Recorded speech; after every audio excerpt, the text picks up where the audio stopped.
Hey everyone, this is Elenbaas from Nightlight Astrology, and today we are going to continue our series on the Tao Te Ching for astrologers by looking at verses 69 and 70 of the Tao Te Ching. We're coming down the home stretch of the final verses of this classic spiritual text. It's been a really nice series, and we will have some new series coming up after this one is done, which I'm also excited about. And typically those series, the series is often going to take place on Wednesdays as a kind of midweek reflection on different kinds of questions in astrology, different kinds of spiritual texts, things like that. You don't have to have seen any of the previous episodes to jump in and get something out of any of these in the series. They can all act as standalone episodes. Every verse of the Tao Te Ching is filled with timeless, beautiful wisdom. What we're doing is we're reflecting on this text in light of what ancient astrologers said that the spiritual purpose of astrology was. So it's a good time for us to kind of zoom out and go, why am I here? What am I doing with astrology in my life? And, for your consideration. So today we'll continue on. The way that I usually do this is I'm reading from the Tartra Cornerstone edition, which I highly recommend you pick up a copy of so you can follow along.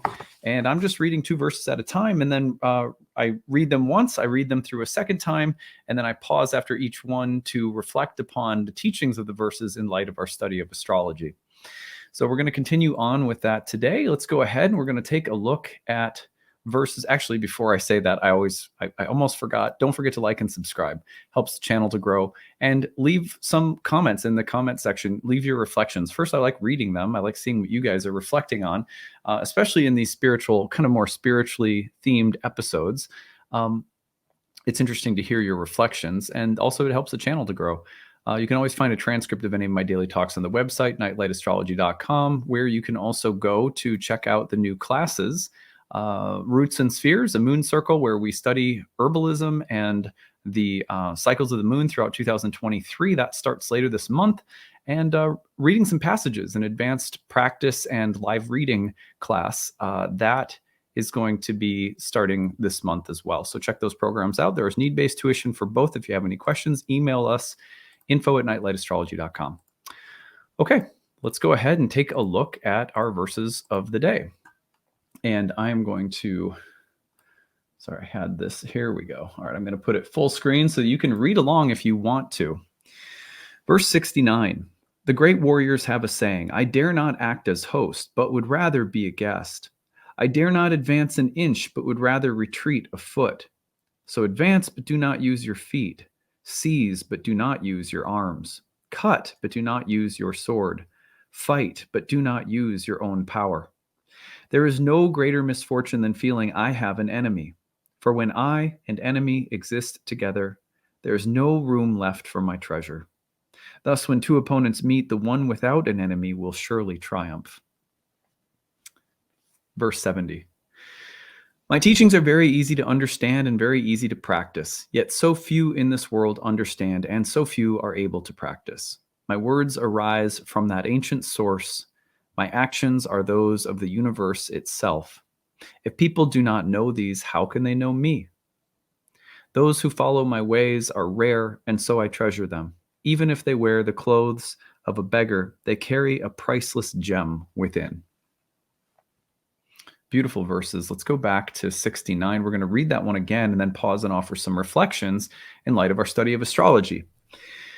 Verse 69, the great warriors have a saying, I dare not act as host, but would rather be a guest. I dare not advance an inch, but would rather retreat a foot. So advance, but do not use your feet. Seize, but do not use your arms. Cut, but do not use your sword. Fight, but do not use your own power. There is no greater misfortune than feeling I have an enemy. For when I and enemy exist together, there is no room left for my treasure. Thus, when 2 opponents meet, the one without an enemy will surely triumph. Now, this could be advice literally for the sort of like the Tao of military action or the Tao of political leadership, but it's also great personal wisdom, and it shares something in common with what ancient astrologers said about our relationship with the planets. One of the things that you may notice on my channel that we do is we reflect a lot on the nature of all of the transits that are coming through. So we might spend a lot of time reflecting on, Venus square Uranus, which is coming up. Or we may spend a lot of time reflecting on Mars turning direct or retrograde, or whatever the case might be. We do that for a couple of reasons. One of those reasons is so that we might be, forewarned is forearmed. It's nice to know what kind of weather is outside, so you know how to dress. And similarly, there is an archetypal, psychological kind of weather that the planets describe. It looks and feels differently in each of our lives, but there are some things that are that the signatures of the planets archetypally will speak consistently across all the different varieties of experiences that people have of them. So we look at the transits from an archetypal view to sort of prepare for them. But the other thing that we do, and one of the main reasons that we want to prepare, is not just so that we can control or manipulate a situation, but rather so that we can trust the nature of a situation. Trusting the nature of a situation doesn't mean that we go into some kind of, phony Zen neutral position where, I just don't care what happens. I'm completely open and accepting. Most people aren't capable of that. I'm not. But rather, we usually are going to have a set of expectations. It's going to be hard for us not to try to control different situations as they rise up. But what it does for us to reflect on the planets from an archetypal point of view, and what ancient astrologers said that one of the purposes of astrology was so that we could come to trust that all experiences are divinely arranged. It's as simple as saying that if things go out of your control, if they don't turn out the way you want them to, but you can still see the archetypal pattern. You can see the intelligent design within the experience. You go, well, it didn't go how I wanted it to, but that was certainly a Mars retrograde experience, or that was certainly a Venus square Uranus kind of experience. No one can deny that, even if it wasn't exactly what I wanted. Then what that's doing for us over time is that is building within us a sense that reality and experience itself is divine and is trustworthy. And so with that in mind, we start developing an attitude that is very much like the 69th verse of the Tao Te Ching. Let's return to it. I dare not act as host, but would rather be a guest. That is what we are, right? We are sort of, when we take this position of looking at the planets day by day, we become a guest in the cosmos. Rather than acting like we're the Lord of everything, we're the host of everything. We say, look, I'm just a visitor here. I'm a traveler. I don't know much. I don't have a lot of power or control. I don't even always know what's best for me or exactly what I want. And even if I do, a lot of times things don't go my way. So I don't want to be the host. I don't want to try to advance an inch. I'd rather step back. I'd rather be a guest, because in that position, there's a way in which I'm ready to receive and accept whatever is given. And that's fundamentally what the planets teach us to do. Now, that may seem at first like it kind of feels like demeaning or degrading. You're just a guest here. You're not in control. But actually, what it's recognizing is that we're just one part of a huge tapestry. And just learning how to be humble, but strong, confident, and unique, but also humble, more interested in participation than domination. And for most of us, you may think, well, I'm not a dominator. I'm a nice person. I don't try to dominate people. But domination, like existentially, is so easy to slip into, because it basically has to do with trying to say, I'm going to control everything. I'm going to be the one that dominates the way that the experience unfolds. And sometimes it's appropriate to do so, and it actually works out that way. But the more you study the planets and you see the way they manifest and how beautiful it is, how consistent it is, how archetypally predictive it is, I mean, no less so than the weather that a meteorologist can report on. But it's psychological, it's energetic, it's divinatory. And so when you realize the multivalence that is inherent in that kind of forecasting. You're closer to stepping back and allowing and trusting. And you insert your will a little bit, but you're careful not to move forward more than an inch, which may be a little dramatic, but it's a way of saying, like, you're not trying to assert and control and dominate too much. That's something the planets teach us to do if we're paying attention to them. If they're engendering within us the feeling that I'm just one little piece of sand in a great big huge tapestry, like one of those Buddhist sand mandalas. And also, when we try to control things, we try to dominate things, we tend to then create polarizations. I want this, that is my enemy, that is the unlikable, the undesirable, and so forth. And we all do it. And I'm not saying it's easy to step out of that. I don't even know if it's possible for me to step out of that pattern, but I know that training my mind with the planets every day helps me to not treat undesirable experiences like enemies. And then there's a weird way in which, when that opposing force meets up with me, that I'm in that confrontation, I'm the one without an enemy. And so somehow the experience ends up feeling very fortunate. And that's a shift in consciousness that astrology has always been about. And here we find the same wisdom in the Tao Te Ching. All right, verse 70. My teachings are very easy to understand and very easy to practice, yet so few in this world understand and so few are able to practice. My words arise from that ancient source. My actions are those of the universe itself. If people do not know these, how can they know me? Those who follow my ways are rare, and so I treasure them. Even if they wear the clothes of a beggar, they carry a priceless gem within. Yeah, so I love this because there's a similar verse in the New Testament where Jesus says something along the lines of my burden is light and my yoke is easy, or my burden is easy and my yoke is light, or something like that. I'm mixing it up a little bit.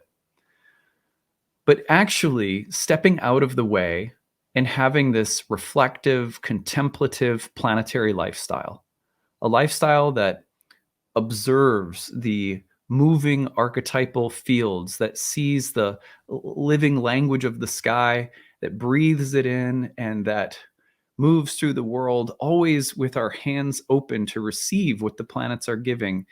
We have a will, we have desires, we're going to insert those into the situation. But when the universe gives us something back that we weren't expecting or that we don't want, we go, oh, okay, but whatever you're giving, my hands are open. And it's actually easier to be in that kind of practice than it is to be constantly pushing against the grain, trying to assert, dominate, and control. And yet so few in this world understand and so few are able to practice. I feel implicated in that, right? Because it is hard to understand and it is hard to practice, which is why I always say that astrology, if you keep it in your life as a daily activity, as something that it's a language that allows you to reflect on the nature of your life and experience, in time, this is the kind of understanding that grows because it is a practice that develops and cultivates this kind of understanding. It seems so simple when you're in the flow of it. My words arise from that ancient source. My actions are those of the universe itself. If people do not know these, how can they know me? That's a beautiful thought. I mean, so many times I speak with people who are asking, like, how to get the most out of their birth chart, or what does their birth chart say they need to do more of or less of, and I find that so many times we're going about it in the wrong way. There's not like a blueprint in your birth chart that you're either, getting right or getting wrong somehow. The birth chart is different throughout our lives at different times because we approach it for different reasons, with a different purpose, with different questions. In that sense, the birth chart is like a wishing pool whose images reflect the nature of the consciousness we bring to it. Birth charts are mantic devices. So one of the things that I think it can help to shift our view of ourselves in relation to the birth chart and say, am I living a reflective, contemplative, mindful, thoughtful lifestyle that takes in that where I act like the guest rather than the host, where I'm always opening up myself to receive from the planets, even as I have desires and live a life in the world, trying to assert my will and so forth. But do I keep my hands open? If I do, it is much more likely that who I am will naturally just be in alignment with the truth and authenticity of the universe itself. And then people can really know me for who I am. And it's less about whether I'm a Leo or a Cancer or whatever else. It's just when you feel like you really know someone, you feel like you're getting in touch with their authentic nature. I mean, so much of it has to do with, you know, um, a person giving and sharing from the heart, and a person listening and receiving another person from the heart. It's far less about like, am I balancing my water and earth correctly? You know what I mean? Those who follow my ways are rare, and so I treasure them. Let's see if this is the universe speaking. Even if they wear the clothes of a beggar, they carry a priceless gem within. There's something so beautiful and so valuable. And I've noticed that, like, I was recently at an appointment and a person asked what I did for a living. And I said I was an astrologer, and they gave me a really nice compliment. They said, there's something that just has always felt to me very authentic about you, and it makes sense to me now, knowing that you do something spiritual for a living. Now, that's a really nice compliment. What do they mean by that? And I thought, well, they basically say there's something really authentic about you. And I'm not saying that I'm the world's most authentic person. I was glad to receive the compliment, but like, I don't know if I live up to it or not. But when I thought, if there's anything true about that, then it is directly due to the fact that the planets have this presence in my life that allows me to be in a receiving, reflective, and appreciating position. I appreciate this being alive. I appreciate these problems. I appreciate this adventure, and I appreciate the way things turn out, even when it's not what I want or it's frustrating. And I think that other people see that, they feel that, and they go, that's beautiful. I want something like that. And yeah, it's a great treasure. And it's something that's available to all of us. The Tao Te Ching teaches it, but so did ancient astrologers. Live a life with active reflection upon these archetypes, and you will live a life that is deeply appreciative. And what appreciates just shines with who appreciates. Those who appreciate shine with value. And that's honestly what is so attractive to people. I find that when you're authentically attractive to people, when there's something about who you are that's attractive to people, that there's a lot of good fortune that comes as a byproduct. People are always asking how to get better karma. It's like, be attracted to the things that are beautiful, that are their own rewards. And when you become deeply invested and attracted to those things more than what you can get for yourself, it's amazing how accolades get dumped on you in addition that you're not really looking for. I mean, it's great. It's a great bonus, but it's like, if you're someone who's in love with the universe, with God, with divinity, if you're someone who's in love with meaning, if you're someone who appreciates things, it's amazing how you come to be appreciated by other people. And in my mind, when that happens, you have to create, it's like a little circle. You have to keep creating. Oh, these things are coming in that are so nice. Because people appreciate you, and then it's like, well, how can I redistribute those things? And then then it grows. And to me, that kind of reciprocal circle of appreciation is present in the world's most attractive people. Like the Dalai Lama, Thich Nhat Hanh, all the people I've always found so deeply, beautifully attractive seem to have lots of love pouring into them, and then they're always finding ways of kind of trying to give that back out, because it's the sharing and circulating of it that is even more attractive than the possessing of it. I'm not saying I have any of that mastered. It's just a dynamic that I've noticed in people that are, to my mind anyway, very enlightened and inspiring. So I hope that this was something that's useful for you today, that helps you just reflect a little bit on why you're doing astrology. Hopefully it affirms for you that this is a sacred path, that's worth continuing to invest your heart and soul into. And that, if we've done that through this series, then I think we've been successful. Well, that's what I have for today. I hope you guys are having a great middle of your week, and we will see you again more tomorrow. Take it easy, everyone. Bye.